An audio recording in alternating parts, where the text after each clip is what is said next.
Hello বন্ধুরা, আমি পায়েল। আশা করি তোমরা সবাই অনেক ভালো আছো। আর যারা যারা আমার এই ফেসবুক পেজে আমার ব্লগসগুলো দেখো বা ভিডিওগুলো দেখো, তারা অনেকেই জানবে যে লাস্ট 4-5 দিন ধরে আমার শরীরটা ভালো নেই। আর সেই জন্যই আমি ভিডিও দিতে পারিনি। দেখো কাণ্ড, আমি ঘরের এটা ওটা, আচ্ছা আমি আগে বলে নিই, তারপর আমি তোমাদেরকে দেখাচ্ছি কাণ্ডটা। সেটা হলো, আমি খুব শরীর খারাপ ছিল আমার লাস্ট কয়েকদিন ধরে। তো উঠতে পারছি না, হাঁটতে পারছি না, এরকম অবস্থা। তো যদি এবার তোমরা জানতে চাইবে যে কি হয়েছে, এটা জানানো গেলে আমি অবশ্যই জানাতাম, বাট আমার ইনফেকশন হয়েছে। কোথায় গিয়ে কতটা একটু কনফিডেন্সিয়াল, তাই আমি তোমাদেরকে বলছি না, বাট চিন্তার ব্যাপার অতটা নেই। আর আজকে বিকেলে আমি আবার যাব ডক্টরের কাছে, তো তারপর আমি তোমাদেরকে জানাতে পারবো যে কি হয়েছে। আমি ইউএসজি করেছিলাম, ব্লাড টেস্ট করেছিলাম, আরও কিছু টেস্ট করেছিলাম, তো তারপরে জানা যায়। তো আজকে ডক্টরের কাছে আমি যাই, দেখা যাক কি কেমন রিপোর্ট আসে। আর আমার আওয়াজটা এতটা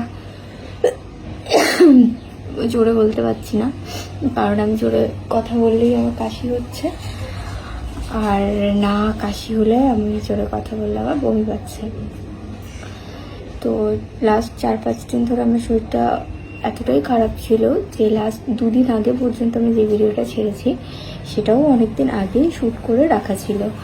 আমার মনে হলো যে তোমাদের সাথে শেয়ার করলে জিনিসটা হয়তো তোমরা জানবে, বা আমি কিছু পোস্টও করছি না। তো আমি যেহেতু এটা আমার ডেইলি ব্লগ, তো আমার ডেইলি লাইফে কি হচ্ছে না হচ্ছে সেটা জানানো এর একটা পার্ট।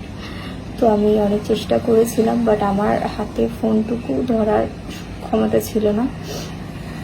আর আজকে ফাইনালি আমি একটু পেটের ব্যথাটা কমেছে, আমার রাইট সাইডে খুব ব্যথা করছিল পেটে, তো একটু কমেছে। আর কোমরে তো বিশাল ব্যথা, তো একটু কমেছে। তারপরে আমি ঘরে কিছু চেঞ্জেস করেছি। তো আমি কোনোদিন আমার রাতে ঠিকঠাক করে ঘুম হয় না, খুবই ভয় লাগে।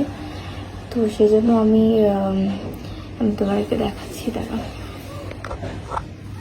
তো সেই জন্য আমি এইখানে দেখো বেল্লে শুয়ে আছে যেখানে, ওখানে একটা ছোট লক্ষ্মী ঠাকুর আছে। এবার ওটাই আমি তখন তোমাদেরকে দেখানোর চেষ্টা করছিলাম যে আমি ওই জায়গাটা করেছি ঠাকুরের জন্য। ও গিয়ে বাবু মশাই ওখানে উঠে এসছে, ওখানে গিয়ে শুয়ে আছে। আর ওখানে যে ব্যাঙ্গেল স্ট্যান্ডটা ছিল আর আমার কিছু বুকস ছিল যেগুলো আমি পড়ি, সেগুলোকে আমি সরিয়ে ফেলেছি। দেখো বুকসগুলোকে এনেছি এইখানটায়, ঠিক আছে? এইখানটায় এই জলটা আমি খেয়েছি, তো এটা এখানে রাখা, আদারওয়াইজ আমি জল রাখি না পাশে। তো এখানে বুক স্ট্যান্ড, আর সবার উপরে চুড়িগুলোকে রেখে দিয়েছি। দেখতে ভালোই লাগছে, কিন্তু যদি আমি এটা আমি একটু ঠিক হয়ে গেলে আমি তোমাদেরকে ভালোভাবে দেখাবো, তখন এটা দেখতে আরো ভালো লাগবে। আর আমার কি বলে,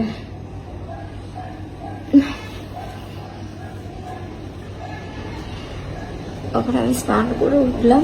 স্নান করে উঠে আমার মনে হলো যে একটু তোমাদের সাথে এসে কথা বলি। আর কিছু না, আমি ভাবছি আমার শরীরটা ঠিক হয়ে গেলে আমি কিছুদিন আমার কোথাও যাওয়ার জায়গা নেই। তো মেবি কোথায় যাব, মামার বাড়ি, যাই না, দেখা যাবে, মামার বাড়ি বা কোনো মাসির বাড়ি। সত্যি আমার কোথাও যাওয়ার জায়গা নেই। যাই হোক, তো দেখা যাক কী হয়। আর আমি ডক্টরের কাছে আসছি, আমার এত খারাপ লাগছে। ফিজিক্যাল পেনের থেকে আমার মনে হয় আমার স্যাডনেসটা অনেকটা বেশি। অনেকে লাইফে অনেক কিছু থাকে, অনেকে বলে অনেকে বলে না। তো আমি হলাম সেকেন্ড পার্সন। আমি কোনো টপিক নিয়ে বা কাউকে নিয়ে, কারো সম্বন্ধে মন্তব্য করতে বা আমার যে ওপিনিয়ন সেটা প্রকাশ করতে আমি পছন্দ করি না। যাই হোক, তোমাদের সাথে এটুকুই বলার ছিল। তারপর কাল কী হলো না হলো আমি জানাবো, মানে আজকে রাতে আর কি যখন যাবো এসে আমি চেষ্টা করবো ভিডিও, হাত কাঁপছে, চেষ্টা করবো ভিডিও দেওয়ার। রাতে যদি না পারি তাহলে কালকে সকালে দেবো। ইঞ্জেকশন যদি দেয় তাহলে তো হাতে পায়ে প্রচুর ব্যথা থাকবে, তখন তো আমি ভিডিও বানাতে পারবো না। চলো গাইস, ঠিক আছে, ভিডিওটা এন্ড করি। দাদা ভাইকে বলো, আর দেখা হচ্ছে কিছুদিন পর, মানে কালকেই দেখা হবে যদি বেঁচে থাকি, বেঁচে থাকবো, মানে যদি ভালো থাকে।